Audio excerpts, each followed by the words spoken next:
महापूजा पार पडलेली आहे।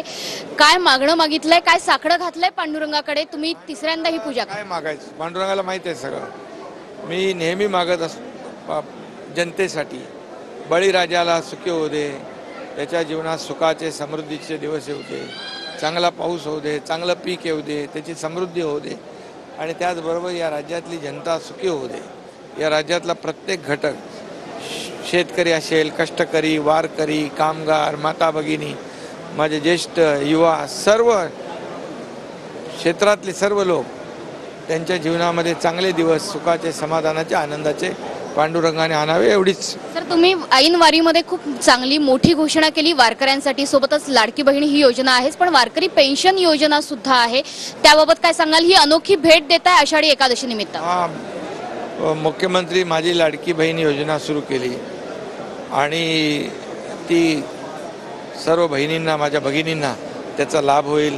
आपलं कुटुंब, त्याचं जो गाडा हाकण्याचं काम माझ्या बहिणी करतात, त्यांना एक आधार मिळेल, आणि त्याचबरोबर युवकांना देखील दर महिन्याला आज स्टायपेंड देण्याचा निर्णय आम्ही घेतला, म्हणजे प्रशिक्षण भत्ता, त्यांनाही चांगल्या ठिकाणी नोकऱ्या लागतील, त्यांच्या हाताला काम मिळेल, रोजगार मिळेल, स्वयंरोजगार मिळेल। शेतकऱ्यांना देखील आम्ही सवलत दिली वीज पंपामध्ये, आणि महिलांना देखील अनेक योजना आम्ही केलेल्या आहेत। त्यामुळे या राज्यातल्या सर्व घटकांना डोळ्यासमोर ठेवून आम्ही निर्णय घेतला आहे। नक्की याचा फायदा सर्वसामान्य लोकांना होईल, त्यांचं जीवन सुखकर आणि समृद्ध, समाधानी होण्यासाठी हा निर्णय आम्ही घेतलेला आहे। येणारा काळ महायुतीच्या सत्तेचा असावा असं साकडं घातलंय का पांडुरंगाला? महायुती काम करते आहे। गेल्या 2 वर्षामध्ये राज्यामध्ये एवढे प्रकल्प आपण केले, आणि जे बंद पडलेले प्रकल्प सुरू केले, चालना दिली,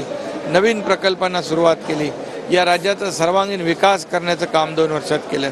अतिशय कमी कालावधीमध्ये खूप मोठं काम करण्याचा प्रयत्न पांडुरंगाच्या कृपेने केला। कल्याणकारी योजना आम्ही आणल्या, आणि त्यामध्ये सर्व घटकांना आम्ही न्याय दिला आहे। त्यामुळे काम करणारं सरकार महायुतीचं पुन्हा लोक निवडून देतील। पांडुरंगाच्या आशीर्वादाने पुन्हा महायुतीचं सरकार येईल।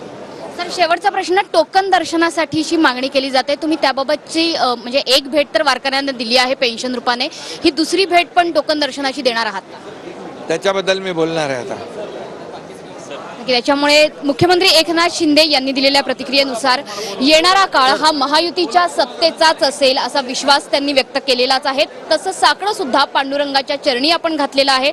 बळीराजाला सुखी ठेव आणि महाराष्ट्रातली एकता ही अखंडित ठेव असं सुद्धा साकडं मुख्यमंत्री एकनाथ शिंदे यांनी पांडुरंगाच्या चरणी घातलेलं आहे।